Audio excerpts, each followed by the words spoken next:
السلام علیکم ناظرین، آج کی اس ویڈیو میں ہم بات کرنے جا رہے ہیں دستان کی قسط نمبر 28 کی، جو اس سیزن کی آخری قسط ہوگی۔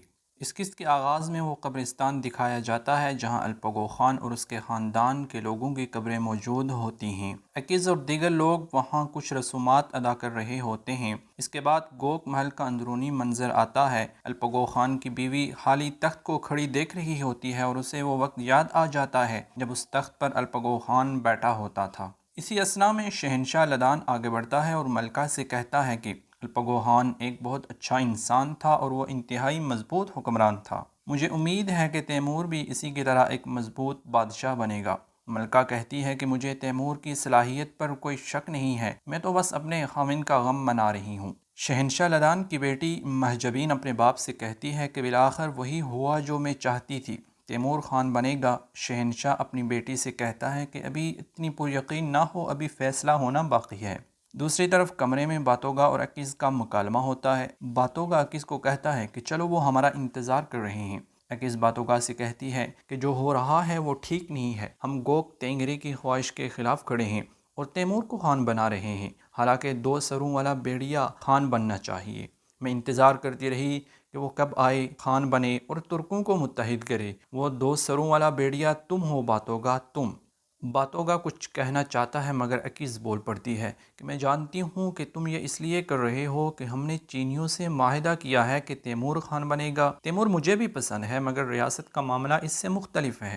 چینی لوگ تیمور کو کبھی اکیلا تخت پر نہیں چھوڑیں گے اور وہ ترکوں کو متحد نہیں کر سکتا۔ وہ تم ہو جو ترکوں کو متحد کرے گا باتوگا، تخت تمہارا حق ہے۔ پھر اچانک تیمور کمرے میں داخل ہوتا ہے اور ان سے پوچھتا ہے کیا آپ تیار ہیں؟ پھر وہ سب تخت والے کمرے میں چلے جاتے ہیں۔ وہاں سب لوگ کھڑے نئے خان کو چننے کے لیے تیار ہوتے ہیں۔ ایک وزیر کچھ کلمات کہنے کے بعد تیمور اور باتوگا کو آگے آنے کے لیے کہتا ہے اور ان سے پوچھتا ہے کہ شہزادو، کیا تم خان بننے کے لیے کسی اور کو نامزد کرتے ہو؟ تو تیمور کہتا ہے کہ میں کسی اور کو نامزد نہیں کرتا بلکہ باتوگا خان بنے گا، جو میرا بڑا بھائی ہے، وہ خون کا دبا لیے پیدا ہوا تھا، اس کا خون اور وہ 2 ترک ہیں، اب سے میری تلوار اور میرا سر میرے بھائی کے رستے میں قربان ہو۔ یہ کہتے ہوئے تیمور اپنا ہاتھ سینے پر مار کر سر باتوگا کے سامنے جھکا لیتا ہے۔ دوسری طرف چین کا شہنشاہ غصے سے آگ بگولا ہو جاتا ہے اور کہتا ہے ہم نے تم سے معاہدہ کیا اور تم لوگوں نے معاہدے کی خلاف ورزی کی۔ تیمور اسے جواباً کہتا ہے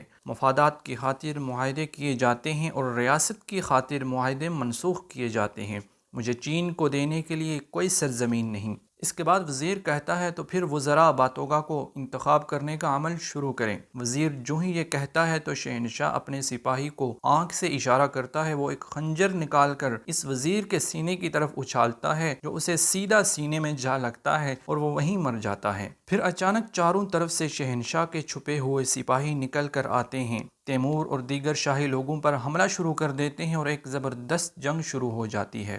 تمام لوگ بڑی بہادری سے چینیوں کا مقابلہ کرتے ہیں مگر چینیوں کی تعداد بہت زیادہ ہونے کی وجہ سے انہیں پیچھے ہٹنا پڑا۔ یوں باہر ایک کھلے میدان میں مقابلہ شروع ہو جاتا ہے۔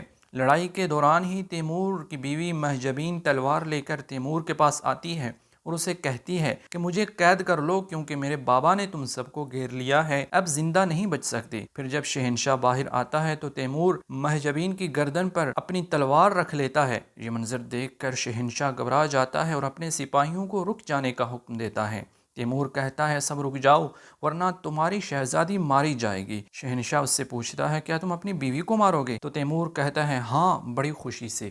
باتوگا کہتا ہے کہ ہمیں فوراً گھوڑے دو۔ انہیں گھوڑے دے دیے جاتے ہیں اور وہ لوگ گھوڑوں پر سوار ہو کر گوک محل سے نکلنے میں کامیاب ہو جاتے ہیں۔ شہنشاہ اپنے سپاہیوں کو ان کا پیچھا کرنے کا حکم دیتا ہے۔ تیمور، باتوگا اور دیگر لوگ محل سے نکل کر جنگل کی طرف جاتے ہیں۔ ادھر چینی سپاہی بھی ان کے تعاقب میں ہوتے ہیں۔ یمان کہتا ہے کہ مغرب کی طرف سے چینی آ رہے ہیں۔ یہ سن کر وہ سب لوگ پہاڑی کی طرف جانے کا ارادہ کرتے ہیں۔ تعاقب کے دوران جب 2 چینی سپاہی عکیز کے قریب پہنچ جاتے ہیں تو وہ ایک ہی باری میں 2 تیروں سے ان دونوں کا خاتمہ کر دیتی ہے۔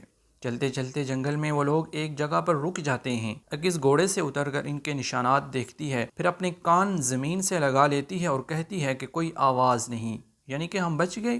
دوسری لڑکی کہتی ہے۔ باتوگا کہتا ہے کہ ایسا ہی لگتا ہے مگر وہ ہمیں ڈھونڈ لیں گے۔ تیمور کہتا ہے گھوڑوں کو تھوڑا آرام کرنے دو، پھر ہم یہاں سے نکلیں گے۔ آرام کرنے کے دوران تیمور اپنی بیوی کے پاس جاتا ہے جس نے ان کی جان بچائی تھی اور اسے پانی دیتے ہوئے کہتا ہے کہ یہ لو اپنا زخم صاف کر لو، اور پھر کپڑا پھاڑ کر اس کا زخم صاف کرنے لگ جاتا ہے۔ اسی دوران وہ اس سے سوال پوچھتا ہے کہ تم نے ایسا کیوں کیا مہجبین، تم نے ہماری مدد کیوں کی، تم یہ کیوں چاہتی تھی کہ ہم نہ مریں اور خود کیوں قیدی بن گئی؟ مہجبین کہتی ہے کہ میرے بابا کے سپاہی تم کو مارنے والے تھے۔ تیمور کہتا ہے کیا تم یہی نہیں چاہتی تھی کہ تمہارے بابا ہمیں مار ڈالیں اور تخت پر قبضہ کر دیں؟ مہجبین تم نے ایسا کیوں کیا؟ جواب دو، جواب دو۔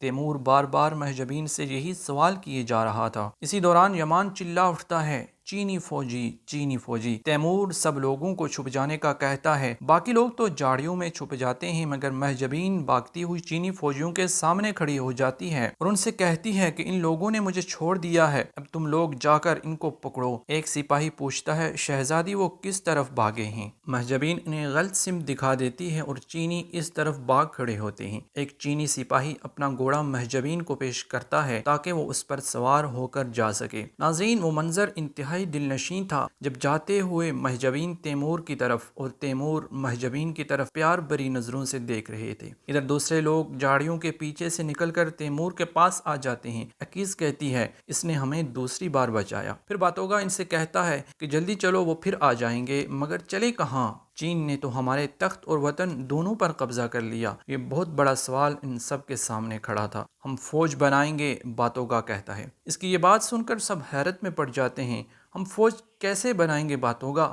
تیمور باتوگا سے پوچھتا ہے۔ باتوگا کہتا ہے، ضرورت پڑنے پر ہم ایک ایک کر کے ترک قبائل کا دورہ کریں گے۔ ہم ان تمام آدمیوں کو جمع کریں گے جو تلوار اٹھا سکتے ہیں اور ایک فوج تیار کریں گے۔ ہم اپنا وطن واپس لیں گے، ہمارے علاوہ کوئی ہماری قوت نہیں بن سکتا۔ باتوگا کے اس جواب سے سب کو بڑا حوصلہ ملتا ہے اور وہ لوگ فوج بنانے کے عزم کے ساتھ وہاں سے چل پڑتے ہیں۔